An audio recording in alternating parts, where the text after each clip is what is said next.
Hare Krishna, everybody. Welcome back to the live studios.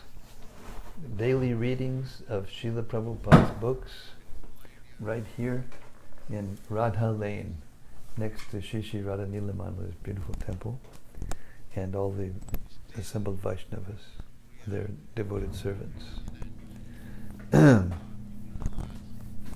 Well, we're launching into a very interesting subject, the cosmic manifestation, according to Srimad-Bhagavatam. We'll have fun. And all of you out in cyberspace, thank you very much for coming. And don't forget to share. We had for the, I revised the number, I went and looked for the 1 year anniversary for our, live streaming, 788. And that was because people were sharing it. So please out there, everybody in cyberspace, please share the nectar, this wonderful spiritual family of the daily readings of Srila Prabhupada's books.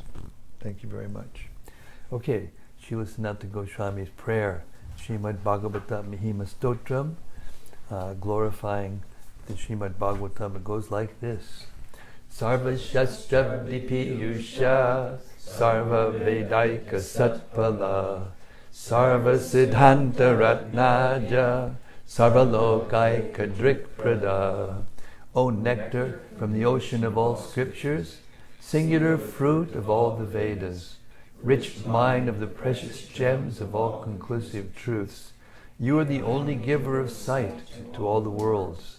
Sarva Bhagavata Prana Srimad Bhagavata Prabhu Kalidwandoditaditya Shri Krishna Parivartita.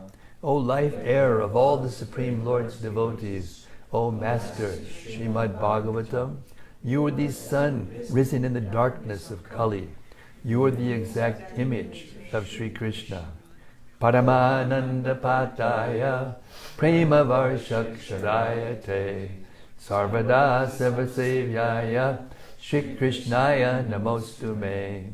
I bow down to you who are supremely blissful to read. Your every syllable pours down a flood of prema.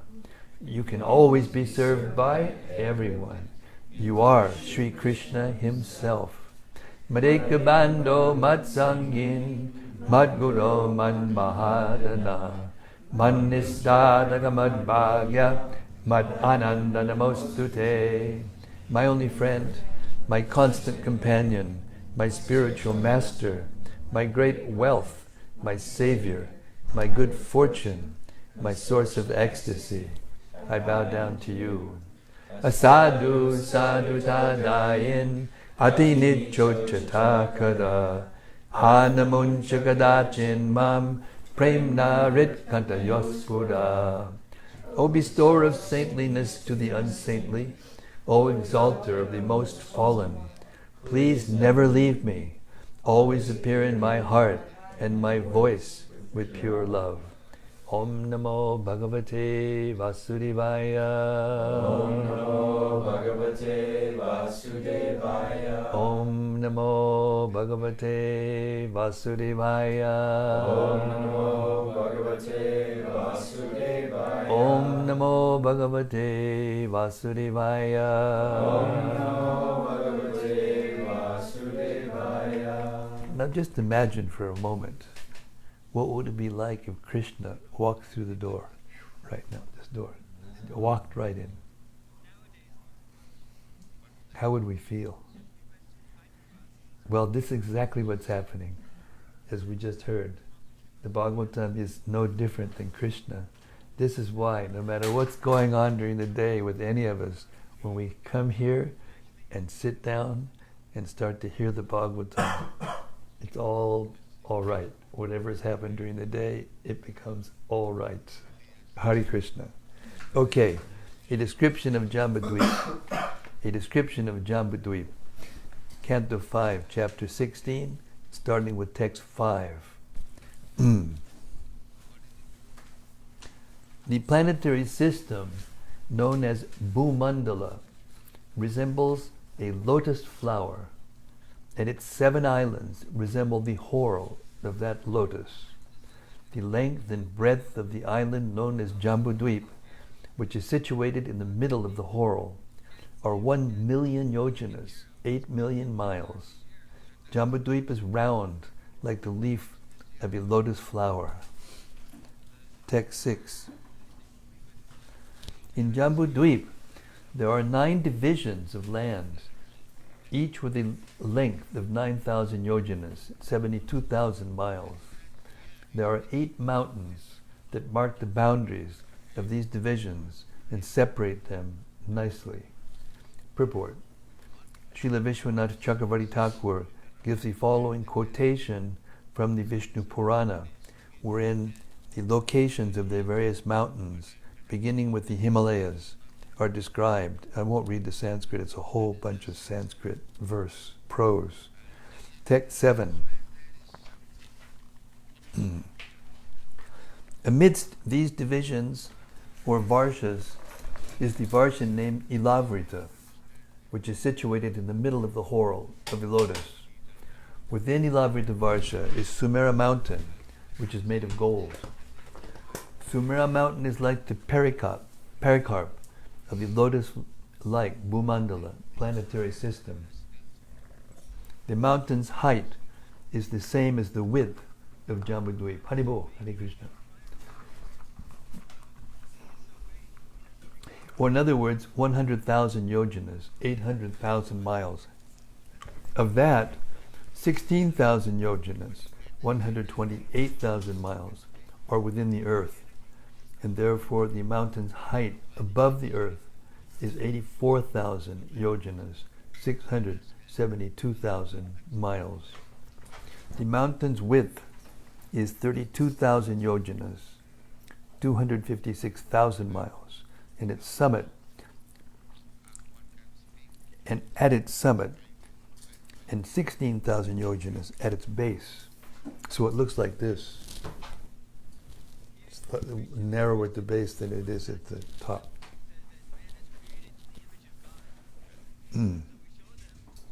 Text 8. Just north of Ilavrita Varsha, and going further northward, one after another, are 3 mountains named. These mark the borders of the 3 varshas named Ramyaka, Hiranmaya, and Kuru, and separate them from one another. The width of these mountains is 2,000 yojanas, 16,000 miles. Lengthwise, they extend east and west to the beaches of the ocean of salt water. Going from south to north, the length of each mountain is 1/10 shorter than that of the previous mountain, but the height of them all is the same. Purport. In this regard, Madhvacharya quotes the following verses from the Brahmanda Purana. It appears from these verses that aside from the sun and moon, there is an invisible planet called Rahu. The movement of Rahu caused both solar and lunar eclipses. We suggest that the modern expeditions attempting to reach the moon are mistakenly going to Rahu. Prabhupada ki jai. Text 9.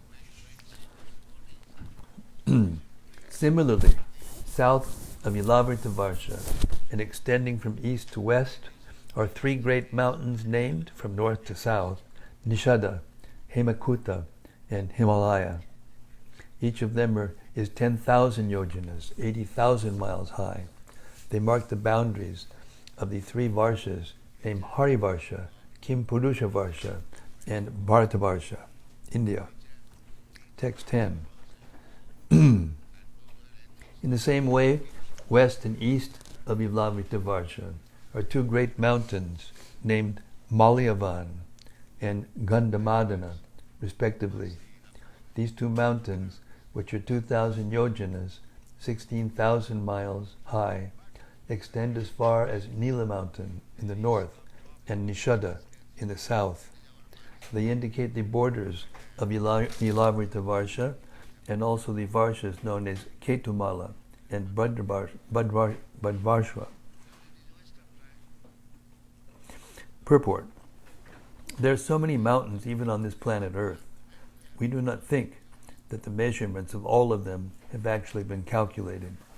While passing over the mountainous region from Mexico to Caracas, we actually saw so many mountains that we doubt whether their height, length, and breadth have been properly measured. Therefore, as indicated in Srimad-Bhagavatam by Shukadeva Goswami, we should not try to comprehend the greater mountainous areas of the universe merely by our calculations. Shukadeva Goswami has already stated that such calculations would be very difficult even if one had a duration of life like that of Brahma. We should simply be satisfied with the statements of authorities like Shukadeva Goswami and appreciate how the entire cosmic manifestation has been made possible by the external energy of the Supreme Personality of Godhead. The measurements given herein, such as 10,000 yojanas or 100,000 yojanas, should be considered correct because they have been given by Shukadeva Goswami. Our experimental knowledge can neither verify nor disprove the statements of Srimad Bhagavatam, which we should simply hear these statements from the authorities. If we can appreciate the extensive energy of the Supreme Personality of Godhead, that will benefit us. Text 11.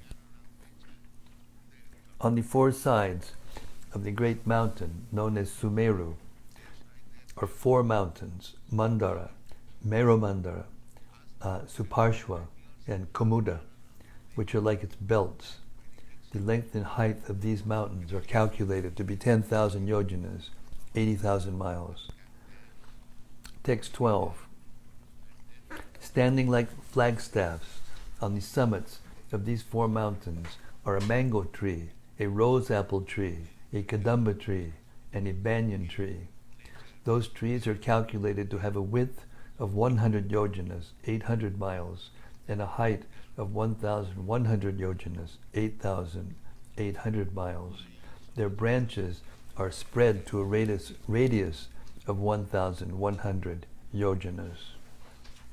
13 and 14. O Maharaj Parikshit, best of the Bharat dynasty, between these four mountains are four huge lakes. The water of the first tastes just like milk, the water of the second like honey, and that of the third like sugarcane juice. The fourth lake is filled with pure water. The celestial beings, such as the Siddhas, Charanas, and Gandharvas, who are also known as demigods, enjoy the facilities of those four lakes.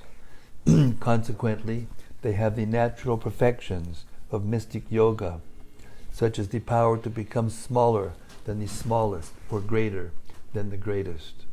There are also four celestial gardens named Nandana, Chaitrarat, Vaibrajaka, and Sarvatobhadra. Text 15. O best of the demigods, the best of the demigods, along with their wives, who are like ornaments of heavenly beauty, meet together and enjoy within those gardens, while their glories are sung by lesser demigods known as Gandharvas. Text 16. On the lower slopes of Mandara mountain is a mango tree named Devachyuta. It is 1,100 yojanas high. Mangoes as big as mountain peaks and as sweet as nectar fall from the top of this tree for the enjoyment of the denizens of heaven. Purport. In the Vayu Purana, there is a reference to this tree by great learned sages. And then it's just got the Sanskrit. Text 17. When all those solid fruits fall from such a height, they break, and the sweet, fragrant juice within them flows out and becomes increasingly more fragrant as it mixes with other scents. That juice cascades from the mountain in waterfalls and becomes a river called Arunada, which flows pleasantly through the eastern side of Ilavrita. Text 18. The pious wives of the Yakshas act as personal maidservants to assist Bhamani, the wife of Lord Shiva. Because they drink the water of the river Arunoda, their bodies become fragrant, and as the air carries away that fragrance, it perfumes the entire atmosphere for 80 miles around. Text 19. Similarly, the fruits of the jambu tree, which are full of pulp and have very small seeds, fall from a great height and break to pieces. Those fruits are the size of elephants, and the juice gliding from them becomes a river named Jambunadi. This river falls a distance of 10,000 yojanas from the summit of Merumandara to the southern side of Ilavrita and floods the entire land of Ilavrita with juice. Juice bar, anyone? Purport. We can only imagine how much juice there might be in a fruit that is the size of an elephant, but has very tiny seed. Naturally, the juice from the broken jambu fruits form waterfalls and floods the entire land of Ilavrita. That juice produces an immense quantity of gold, as will be explained in the next verses. Text 20 and 21. The mud on both banks of the river Jambunadi, being moistened by the flowing juice and then dried by the air and the sunshine, produces huge quantities of gold called Jambunada. The denizens of heaven use this gold for various kinds of ornaments. Therefore, all the inhabitants of the heavenly planets and their youthful wives are fully decorated with golden helmets, bangles and belts, and thus they enjoy life. Purport. By the arrangement of the Supreme Personality of Godhead, the rivers on some planets produce gold on their banks. The poor inhabitants of this earth, because of their incomplete knowledge, are captivated by so-called Bhagavan, by a so-called Bhagavan, who can produce small quantity of gold. However, it is understood that in a higher planetary system in this material world, the mud on the banks of the Jambunadi mixes with jambu juice, reacts with the sunshine in the air, and automatically produces huge quantities of gold. Thus the men and women are decorated there by various golden ornaments, and they look very nice. Unfortunately, on earth, there is such a scarcity of gold that the governments of the world try to keep it in reserve and issue paper currency. Because that currency is not backed up by gold, the paper they distribute as money is worthless. But nevertheless, the people on earth are very proud of material advancement. In modern times, girls and ladies have ornaments made of plastic instead of gold, and plastic utensils are used instead of golden ones. Yet people are very proud of their material wealth. Therefore, the people of this age are described as mandat, sumandamatayo, mandabhagya, upadutaha. Bhagavatam 1:110. In other words, they are extremely bad and slow to understand the opulence of the Supreme Personality of Godhead. They have been described as sumanda mataya, because their conceptions are so crippled that they accept a bluffer who produces a little gold to be God. Because they have no gold in their possession, they are actually poverty-stricken, and therefore they are considered unfortunate. Sometimes these unfortunate people want to be promoted to the heavenly planets to achieve fortunate positions, as described in this verse. But pure devotees of the Lord are not at all interested in such opulence. Indeed, devotees sometimes compare the color gold to that of bright golden stool. Sri Chaitanya Mahaprabhu has instructed devotees not to be allured by golden ornaments and beautifully decorated women. Nadanam, najanam, nasundarim. A devotee should not be allured by gold, beautiful women, or the prestige of having many followers. Sri Chaitanya Mahaprabhu therefore confidentially prayed, Mama Janmani, Janmanishware, Babatan, Bhaktir, Ahaituki Twayi. My Lord, please bless me with your devotional service. I do not want anything else. A devotee may pray to be delivered from this material world. That is his only aspiration.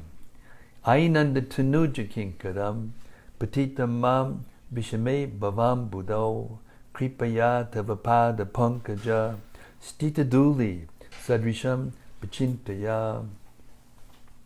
The humble devotee simply prays to the Lord, kindly pick me up from the material world, which is full of varieties of material opulence, and keep me under the shelter of your lotus feet.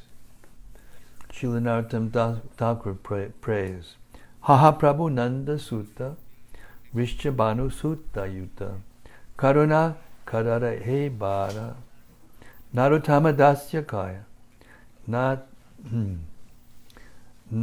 Teliya Rangapaya, Toma Vinika Ajyamara. O my Lord, O son of Nanda Maharaj, now you are standing before me with your consort, the daughter of Rishabhanu, Srimati Radharani. Kindly accept me as the dust of your lotus feet. Please do not kick me away, for I have no other shelter. Similarly, Prabodhananda Saraswati indicates that the position of the demigods who were decorated with golden helmets and other ornaments is no better than a phantasmagoria. Tridashapur akasha pushpayate. A devotee is never allured by such opulences. He simply aspires to become the dust of the lotus feet of the Lord. Text 22. On the side of Suparshva mountain stands a big tree called Mahakadamba, which is very celebrated. From the hollows of this tree flow 5 rivers of honey, each about 5 yamas wide. This flowing honey falls incessantly from the top of the Suparshva mountain and flows all around Ilavrita, beginning from the western side. Thus the whole land is saturated with the pleasing fragrance. Purport. The distance between one hand and another when one spreads both his arms is called a yama. Well, it depends on how long. Lord Chaitanya had really long arms. Thus each of the rivers was about 40 feet wide, making a total of about 200 feet. Text 23. The air carrying the scent from the mouths of those who drink that honey perfumes the land for 100 yojans around. 24. Similarly, on Kumuda mountain, there's a great banyan tree which is called Shatavalsha because it has 100 main branches. From those branches come many roots from which many rivers are flowing. These rivers flow down from the top of the mountain to the northern side of Ilavrita for the benefit of those who live there. Because of these flowing rivers, all the people have ample supplies of milk, yogurt, honey, clarified butter, ghee, molasses, food grains, clothing, bedding, sitting places, and ornaments. All the objects they desire are sufficiently supplied for their prosperity, and therefore they are very happy. Purport. The prosperity of humanity does not depend on a demoniac civilization that has no culture and no knowledge, but has only gigantic skyscrapers and huge automobiles always rushing down the highways. The products of nature are sufficient. When there is a profuse supply of milk, yogurt, honey, food grains, ghee, molasses, dhotis, saris, bedding, sitting places, and ornaments, the residents are actually opulent. When a profuse supply of water from the river inundates the land, all these things can be produced, and there will not be any scarcity and there will not be scarcity. This all depends, however, on the performance of sacrifice, as described in the Vedic literature. Anad bhavanti bhutani parjanyad anasambhavaha yagyad bhavati parjanyo yagya karma samudbhavaha. All living bodies subsist on food grains, which are produced from rains. Rains are produced by performance of yagya, sacrifice, and yagya is born of prescribed duties. These are the prescriptions given in Bhagavad Gita 3:14. If people follow these principles in full Krishna consciousness, human society will be prosperous and they will be happy both in this life and in the next. Text 25. The residents of this material world who enjoy the products of these flowing rivers have no wrinkles on their bodies and no gray hair. They never feel fatigue, any perspiration, and perspiration does not give their bodies a bad odor. They are not afflicted by old age, disease, or untimely death, nor they do not suffer from chilly cold or scorching heat, nor do their bodies lose their luster. They all live very happily without anxieties until death.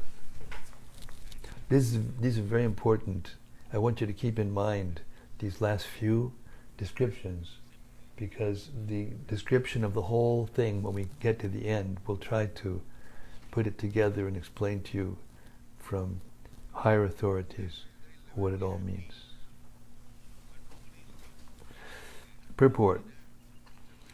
This verse hints at the perfection of human society even within this material world. The miserable conditions of this material world can be corrected by a sufficient supply of milk, yogurt, honey, ghee, molasses, food grains, ornaments, bedding, sitting places, and so on. This is human civilization. Ample food grains can be produced through agricultural enterprises, and profuse supplies of milk, yogurt, and ghee can be arranged through cow protection. Abundant honey can be obtained if the forests are protected. Unfortunately, in modern civilization, men are busy killing the cows that are the source of yogurt, milk, and ghee. They're cutting down all the trees that supply honey, and they are opening factories to manufacture nuts, bolts, automobiles, and wine instead of engaging in agriculture. How can the people be happy? They must suffer from all the misery of materialism. Their bodies become wrinkled and gradually deteriorate until they become almost like dwarves. And a bad odor emanates from their bodies because of unclean perspiration resulting from eating all kinds of nasty things. This is not human civilization. If people actually want happiness in this life and want to prepare for the best in the next life, they must adopt a Vedic civilization. In a Vedic civilization, there is a full supply of all the necessities mentioned above. Text 26. There are other mountains beautifully arranged around the foot of Mount Meru, like the filaments around the whorl of a lotus flower. Their names are Kuranga, Kurara, Kusamba, Vaikanka, Trikuta, Shishira, Patanga, Ruchaka, Nishada, Srinivasa, Kapila, Shanka, Vaidurya, Jarudi, Hansa, Rishabha, Naga, Kalanjara, and Narada. Text 27. On the eastern side of Sumera mountain are two mountains named Jatara and Devakuta, which extend to the north and south for 18,000 yojanas, 144,000 miles.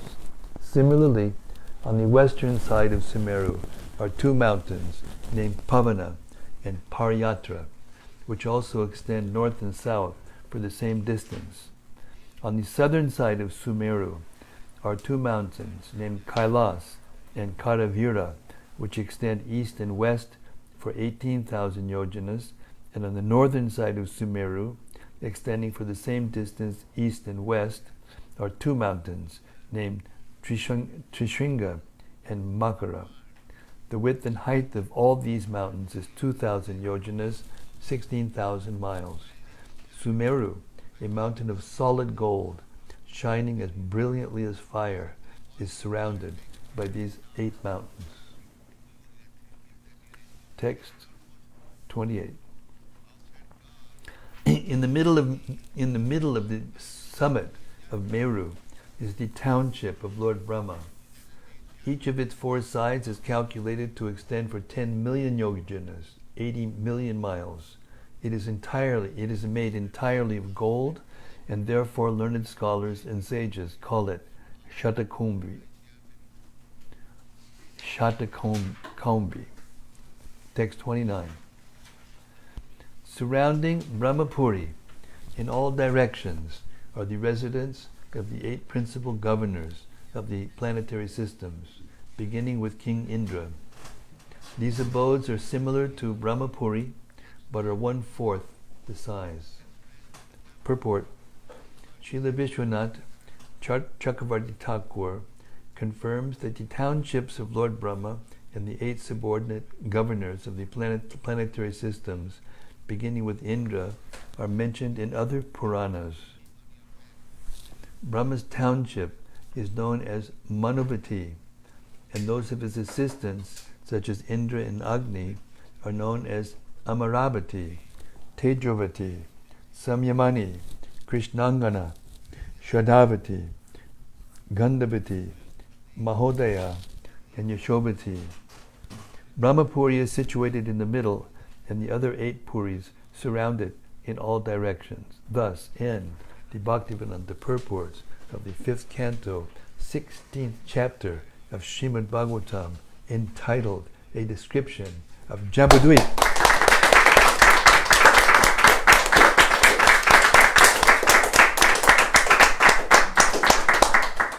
Okay, chapter 17, the descent of the river Ganges. The 17th chapter describes the origin of the Ganges River and how it flows in and around Ilavra-Devarsha. There is also a description of the prayers Lord Shiva offers to Lord Sankarsana, part of the quadruple expansions of the Supreme Personality of Godhead. Lord Vishnu once approached Bali Maharaj while the king was performing a sacrifice. There should be a period there.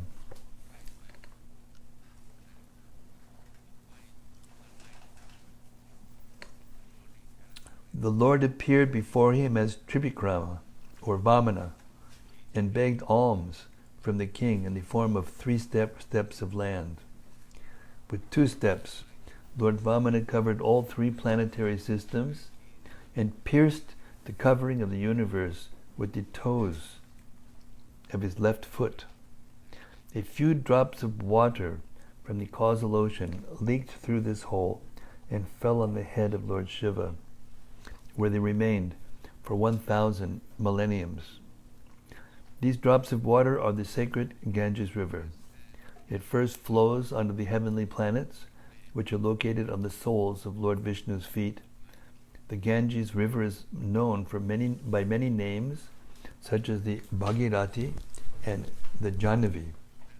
It purifies Dhruvaloka and the planets of the 7 sages, because both Dhruva and the sages have no other desire than to serve the Lord's lotus feet. The Ganges River, emanating from the lotus feet of the Lord, inundates the heavenly planets, especially the moon, and then flows through Brahmapuri atop Mount Meru. Here the river divides into 4 branches, known as Sita, Alakananda, Chakshu, and Bhadra, which then flow down to the ocean of salt water. The branch known as Sita flows through Sekara Parvata and Gandhamadana Parvata, and then flows down to Bhadrashva Varsh, where it mixes with the ocean of salt water in the east. The Chakshu branch flows through Malyaban Giri, and after reaching Ketumalabarsha, mixes with the ocean of salt water in the west. The branch known as Bhadra flows under Mount Meru, Mount Kamuda, and the Nila, Streta, and Shringaban mountains before it reaches Kurudesh, where it flows into the ocean of the salt water in the north. The Alakananda branch flows through Brahmalaya, crosses over many mountains, including Hemukutta and Himakutta, and then reaches Bharatvarsha, where it flows into the southern side of the ocean of salt water. Many other rivers and their branches flow through the 9 Varshas. The tract of land known as Bharatvarsha is the field of activities, and the other 8 Varshas are for persons who are meant to enjoy heavenly comfort. It's another very important point. You should remember this. In each of these 8 beautiful provinces, the celestial denizens enjoy various standards of material comfort and pleasure. A different incarnation of the Supreme Personality of Godhead distributes His mercy in each of the 9 Varshas of Jambudvipa. In the Ilabrita Varsha, Lord Shiva is the only male. There he lives with his wife Bhavani, who is attended by many maidservants. And if any other male enters that province, Bhavani curses him to become a woman. Lord Shiva worships Lord Sankarshan by offering various prayers, one of which is as follows: My dear Lord, please liberate all your devotees from material life and bind all the non-devotees to the material world. Without your mercy, no one can be released from the bondage of material existence. Text 1.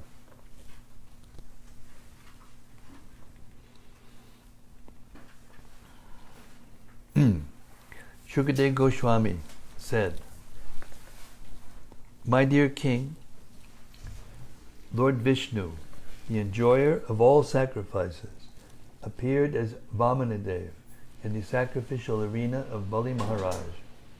Then he extended his left foot to the end of the universe and pierced a hole in its covering with the nail of his big toe. Through the hole, the pure water of the causal ocean entered this universe as the Ganges River. Having washed the lotus feet of the Lord, which are covered with reddish powder, the water of the Ganges acquired a very beautiful pink color. Every living being can immediately purify his mind of material contamination by touching the transcendental water of the Ganges. Yet its waters remain ever pure. Because the Ganges directly touches the lotus feet of the Lord before descending within this universe, she is known as Vishnupadi. Later she received other names like Jahnavi and Bhagirati. After 1,000 millenniums, the water of the Ganges descended on Dhruvaloka, the topmost planet in this universe. Therefore all learned sages and scholars proclaim Dhruvaloka to be Vishnupada, situated on the Lord's lotus feet. Purport. In this verse, Shukadeva Goswami describes the glories of the Ganges River. The water of the Ganges is called Patita Pavani, the deliverer of all sinful living beings. It is a proven fact that a person who regularly bathes in the Ganges is purified both externally and internally. Externally, his body becomes immune to all kinds of disease, and internally, he gradually develops a devotional attitude toward the Supreme Personality of Godhead.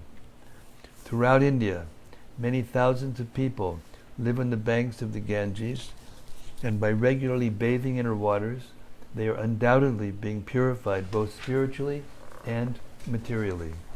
Many sages, including Shankaracharya, have composed prayers in praise of the Ganges.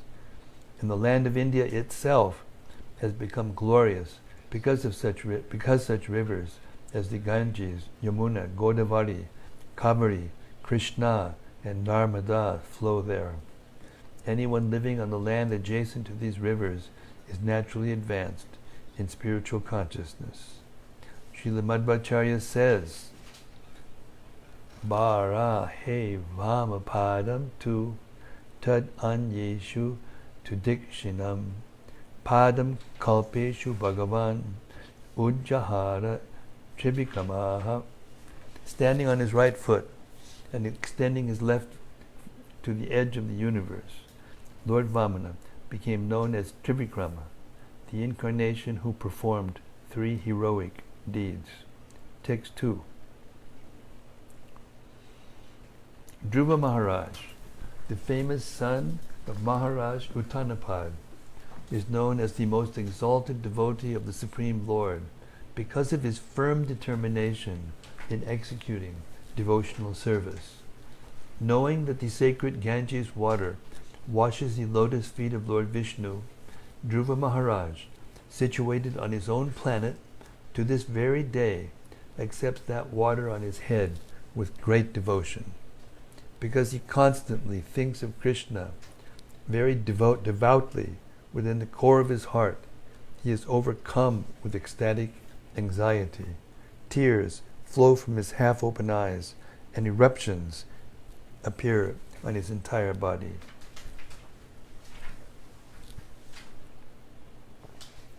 Purport. When a person is firmly fixed in devotional service to the Supreme Personality of Godhead, he is described as Virabrata, fully determined. Such a devotee increases his ecstasy in devotional service more and more.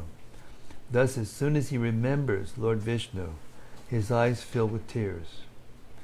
This is a symptom of a Mahabhagavata. Dhruva Maharaj maintained himself in that devotional ecstasy, and Sri Chaitanya Mahaprabhu also gave us a practical example of transcendental ecstasy when he lived at Jagannath Puri. His pastimes there are fully narrated in Chaitanya Charitamrita. Text 3. The 7 great sages, Marichi, Vishishta, Atri, and so on, reside on planets beneath Dhruvaloka. Well aware of the influence of the water of the Ganges, to this day they keep Ganges water on the tufts of hair on their heads. They have concluded that this is the ultimate wealth, the perfection of all austerities, and the best means of prosecuting transcendental life. Having obtained uninterrupted devotional service to the Supreme Personality of Godhead, they neglect all other beneficial processes like religion, economic development, sense gratification, and even merging into the Supreme. Just as Jnanis think that merging into the existence of the Lord is the highest truth, these 7 exalted personalities accept devotional service as the perfection of life. Purport. Transcendentalists are divided into 2 primary groups. The Nirvisheshavadis, or impersonalists, and the Bhaktas, or devotees. The impersonalists do not accept spiritual varieties of life. They want to merge into the existence of the Supreme Lord in his Brahman feature, the Brahmajyoti. The devotees, however, desire to take part in the transcendental activities of the Supreme Lord. In the upper planetary systems, the topmost planet is Dhruvaloka, and beneath Dhruvaloka are the 7 planets occupied by the great sages, beginning with Marichi, Vishishta, and Atri. All these sages regard devotional service as the highest perfection of life. Therefore they all carry the holy water of the Ganges on their heads.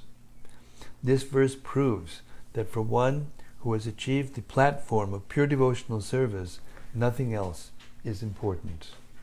Even so-called liberation, Kaivalya. Srila Sridhar Swami states that only by achieving pure devotional service of the Lord can one give up all other engagements as insignificant. Prabhupada Saraswati confirms his statement as follows: Kaivalyam narakayate didashapur akashapushpayate durdan dendriya kala sarpa patali protkatadang strayate vishwam purna sukhayate vidimahendra dishchakitayate yat karunyat kataksha vaibhavadatam tam gauda evastumaha. Chaitanya Chandramrita 5. Sri Chaitanya Mahaprabhu has perfectly enunciated and broadcast the process of bhakti yoga. Consequently, for one who has taken shelter at the lotus feet of Sri Chaitanya Mahaprabhu, the highest perfection of the Mayavadis, Kaivalya, or becoming one with the Supreme, is considered hellish. To say nothing of the karmi's aspiration to be promoted to the heavenly planets. Devotees consider such goals to be worthless phantasmagorias. There are also yogis who try to control their senses, but they can never succeed without coming to the stage of devotional service. The senses are compared to poisonous snakes, but the senses of a bhakta engaged in the service of the Lord are snakes with their poisonous fangs removed. The yogis try to suppress the yogi tries to suppress his senses, but even great mystics like Vishwamitra fail in the attempt. Vishwamitra was conquered by his senses when he was captivated by Menaka during his meditation. She later gave birth to Shakuntala. The wisest persons in the world, therefore, are the Bhakti Yogis, as Lord Krishna confirms in Bhagavad Gita 6:47. Yoginam api sarvesham madkaten antaratmana chatthavan bhajate yomam samme yuktatamo mataha. Of all yogis, he who always abides in me with great faith, worshipping me in transcendental loving service, is most intimately united with me in yoga and is the highest of all.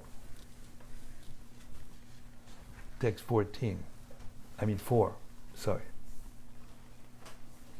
After purifying the 7 planets near Dhruvaloka, the pole star, the Ganges water is carried through the spaceways of the demigods in billions of celestial airplanes.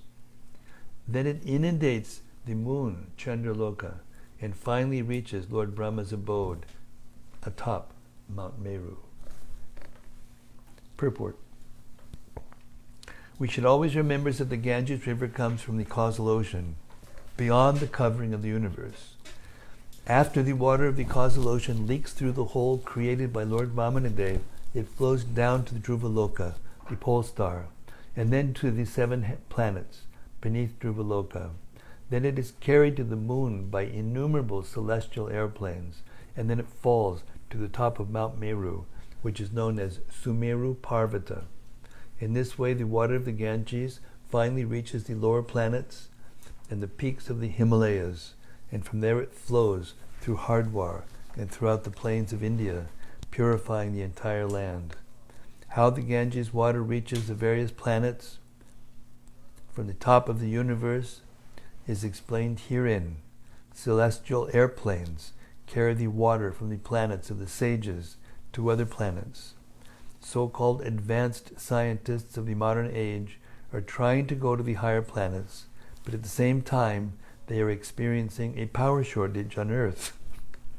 If they were actually capable scientists, they could personally go by airplane to other planets, but this they are unable to do.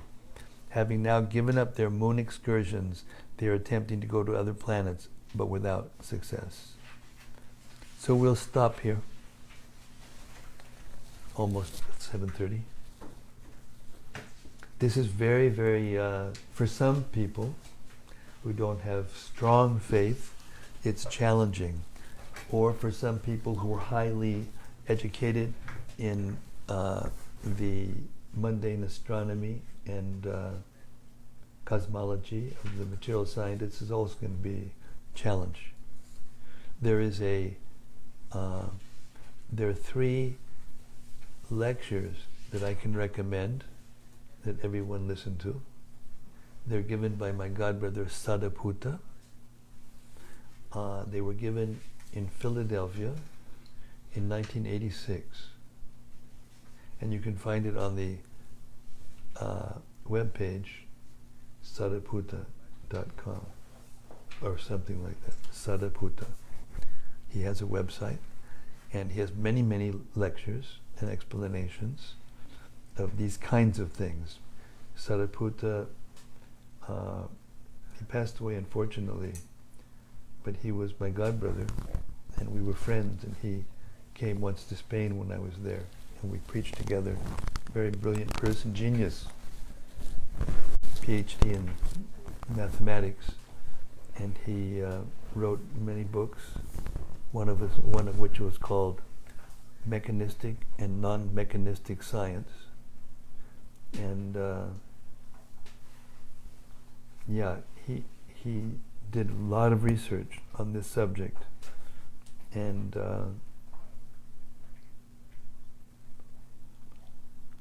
he was on the verge of, and he started to reconcile the cosmology on the 5th canto of the Bhagavatam with the cosmology described in the Jyotish Veda, the Surya Siddhanta, and other Vedic scriptures, which describe the planets and the cosmos as you can see them looking up. And the Bhagavatam's description does not describe what you can see when you're looking up. And there's a reconciliation between the two. Yeah, it's too cool. And so I very highly recommend that you listen to those lectures. Philadelphia, 1986, Sadaputta. Yeah. In 3 consecutive days. And that's all I'm going to say about it right now, because otherwise I'll dig myself into a hole I might not be able to get out of. Yes.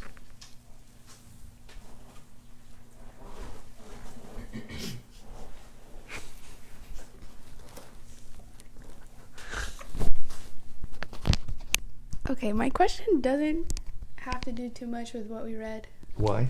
Well, I have questions that have to do with what we read, but I'm trying to First not things hog the first. mic. Okay, well, my first question was, we read those fruits are the size of elephants. So my question was, the fruits are big, but are the people like our size? Or they're like bigger? The elephants are bigger and the people are a lot bigger than us. So the fruit compared to us is the size of an elephant, but the people there are not our size? No. The fruits are the size of elephants and the people are relatively the same size. Of the fruit? No, as a normal human being. Oh.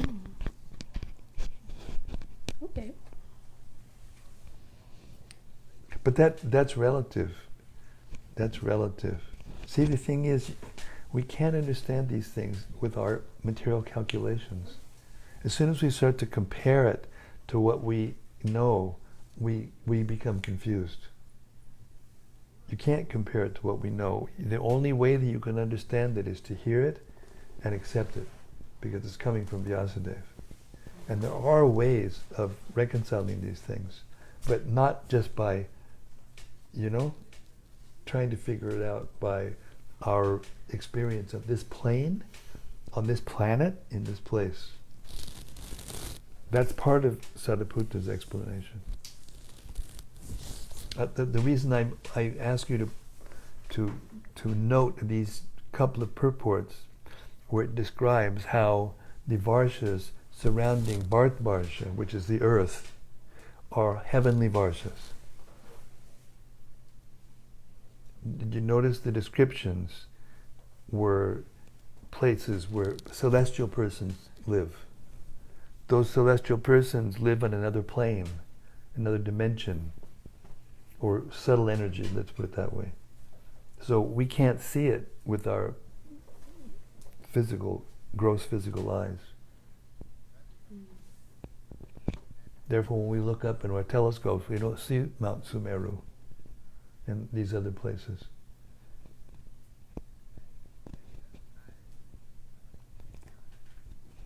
Can I ask you another question? Yeah. So all these pictures that NASA puts out of other planets, they're not real? No, that's not what we said. We said there's a reconciliation between the planetary systems as you see that in the sky, because in the same scriptures it describes Mars and Venus and Jupiter and the same planets we see in the sky above us. There's a reconciliation, but it's very, very deep, and it would take me a long time, hours, to explain it properly. And I may not even because it's been a long time since I've refreshed my memory. That's why I'm suggesting maybe we can all read or listen to those lectures and then discuss them, and it becomes much more clearer. So those lectures mention Mars and Venus? Yes, of course. That's cool. The point is that those planets are mentioned in the Jyotish Shastra, which is a division of the Vedic scriptures, and there's no contradiction.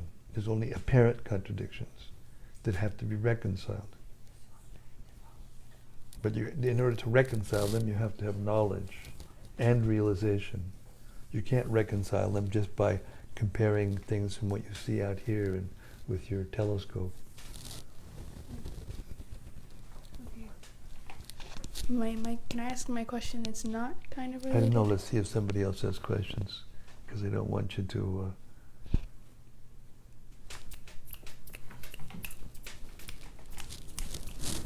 Okay, go ahead. They don't seem to be thinking anything at the moment. Go ahead. Materialistic people become happy with wine and women and meat eating.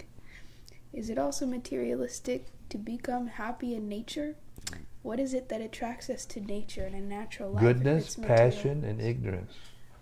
People who are attracted to the natural surroundings, forest and natural surroundings, are conditioned by goodness. And if you're conditioned by passion, then you enjoy city life, and if you're conditioned by ignorance, then you'll live in brothels and gambling houses and casinos and Las Vegas. Okay. And if you want to know what happens when you're conditioned with goodness, you just read the Bhagavad Gita, and it's all described very clearly. It's described.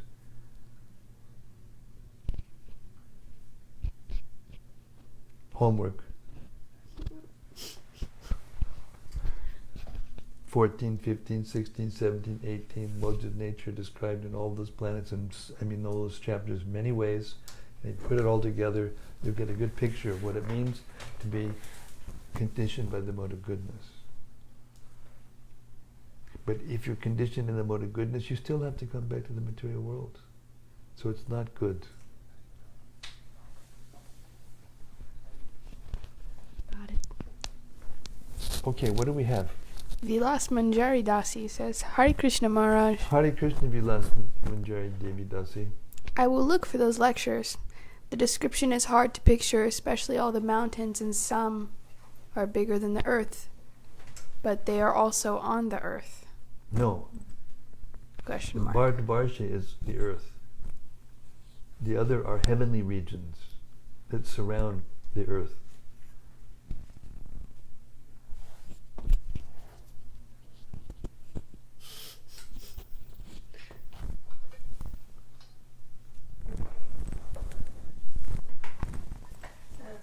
we read is actually the whole material creation. No.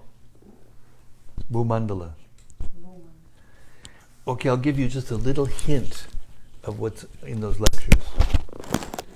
If you, the diameter of Bhumandala, as described in the 5th canto, is a couple of billion miles. And if you calculate the approximate size of the solar system,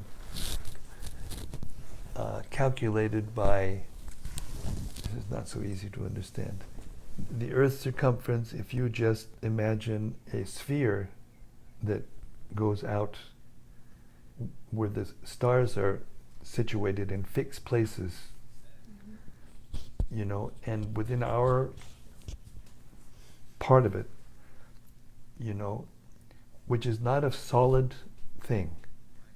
This is the point. But the dimensions of it are almost exactly the same as the dimensions given in Bhumandala.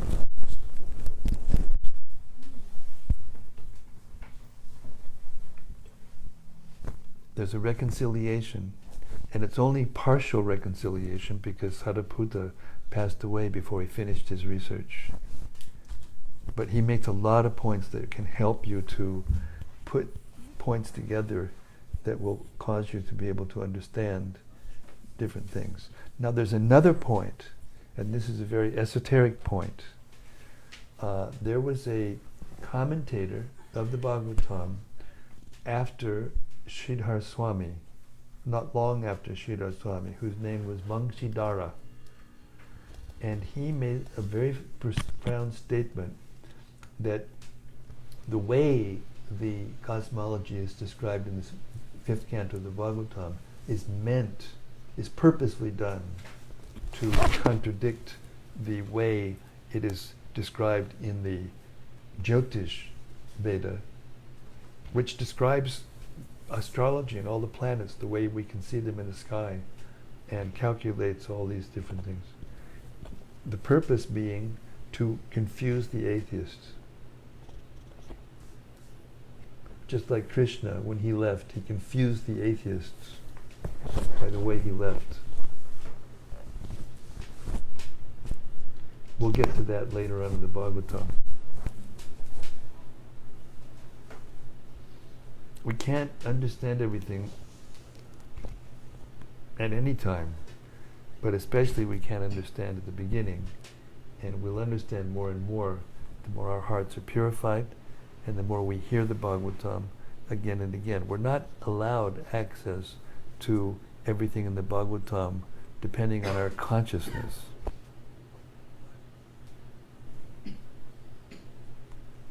As our consciousness expands, then we will be able to understand and appreciate and perceive more and more.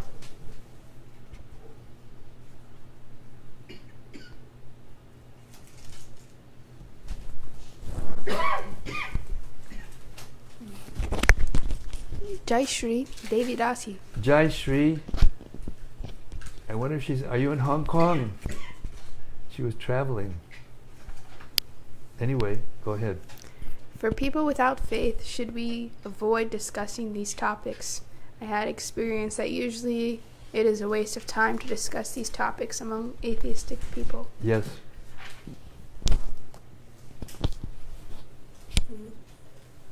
There's lots of things to talk about. You know, you don't need to talk about this first. First of all, you got to get them to understand they're not their bodies.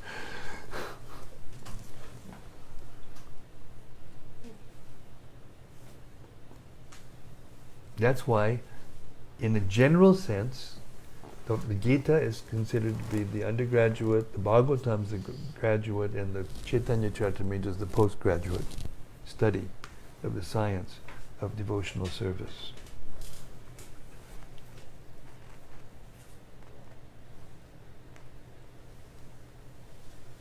She said, yes, I'm in Hong Kong.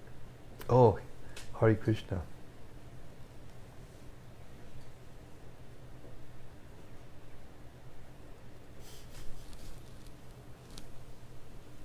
Doing pretty good. One more minute. Last few nights I've had either conversations by the phone or when Giriraj Maharaj was here and Krishna Chaitanya were up too late, getting up early, doing the reading, everything. So I've decided to go to bed early tonight. So I will, pretty much stop now the reading. But thank you so much, all of you, for coming. And now we're just beginning this description of the cosmology in the Bhagavatam. And we'll talk more about it. I mean, if you can, try to go onto the web and find these 3 lectures. If worse comes to worse, I can actually, if you bring a pen drive, I can give them to you. I have them on my hard drive and I can give them to you on the spot, if you're interested.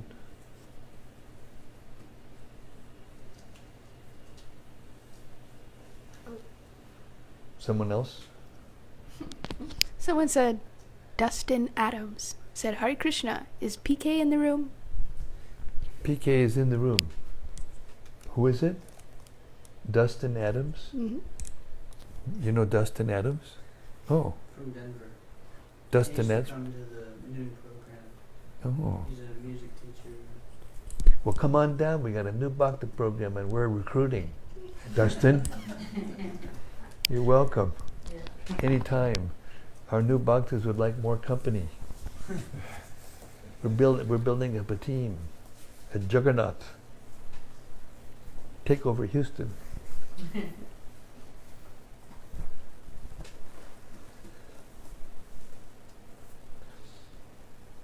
Okay. Srimad Bhagavatam ki jai. Shukadev Goswami ki jai. Go Premanandi. Hari Hari Bol. Tomorrow is Friday. See you at 6:30, same time, Central U.S. time. Daylight savings time. Hare Krishna.